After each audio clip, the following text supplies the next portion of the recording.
Penguin Random House Audio presenta Tierra de Magos, de Wolfram Eilenberger, narrado para ti por Elsa Veiga. A Eva. Lo mejor que tenemos de la historia es el entusiasmo que despierta. Johann Wolfgang von Goethe. Máximas y reflexiones. 1. Prólogo. Los magos. Ha llegado Dios. No se preocupen, sé que jamás lo entenderán. Con esta frase concluía el 18 de junio de 1929 en Cambridge, el que seguramente fuera el examen oral de doctorado más peculiar de la historia de la filosofía. El estudiante que se presentó ante el tribunal examinador, compuesto por Bertrand Russell y George Edward Moore, era un exmilitar austriaco de 40 años que durante los 10 anteriores había trabajado principalmente como maestro de escuela. Se llamaba Ludwig Wittgenstein. No era un desconocido en Cambridge, todo lo contrario. Desde principios de la década de 1910 hasta poco antes de estallar la Primera Guerra Mundial, había estudiado allí con Russell y por su manifiesta genialidad u originalidad no tardó en convertirse en una figura de culto entre los estudiantes. Ha llegado Dios, me lo he encontrado en el tren de las 5:15. Escribe John Maynard Keynes en una carta con fecha de 18 de enero de 1929.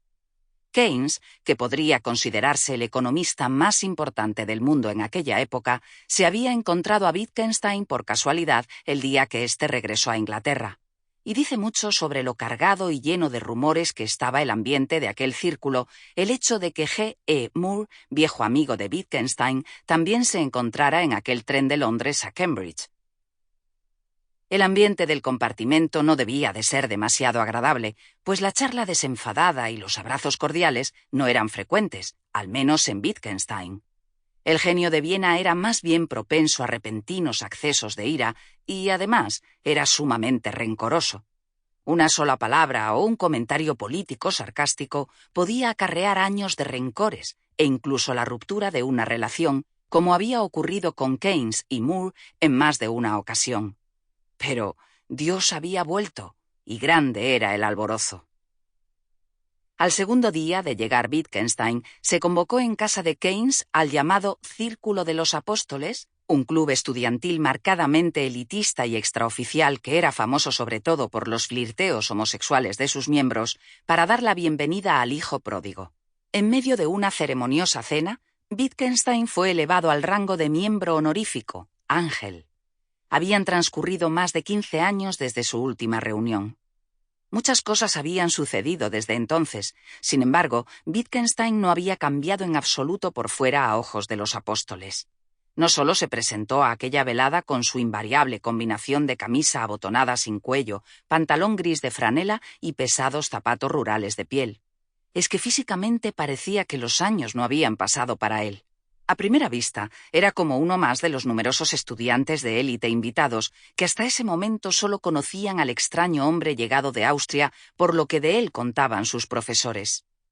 Y naturalmente, por ser el autor del Tractatus Logico Philosophicus, la obra legendaria que había encarrilado de manera decisiva, hasta llegar a dominarlas, las discusiones filosóficas de Cambridge en los últimos años.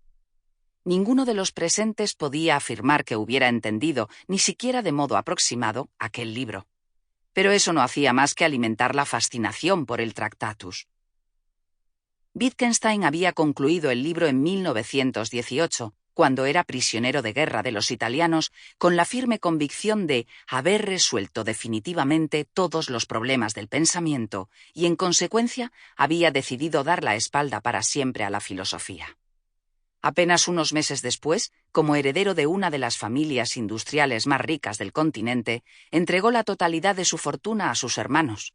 Tal como le dijo entonces por carta a Russell, estaba atormentado por fuertes depresiones e incesantes ideas suicidas y en adelante deseaba ganarse la vida con un trabajo honrado.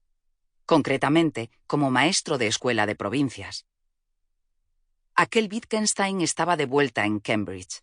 Había vuelto, decía él, para filosofar.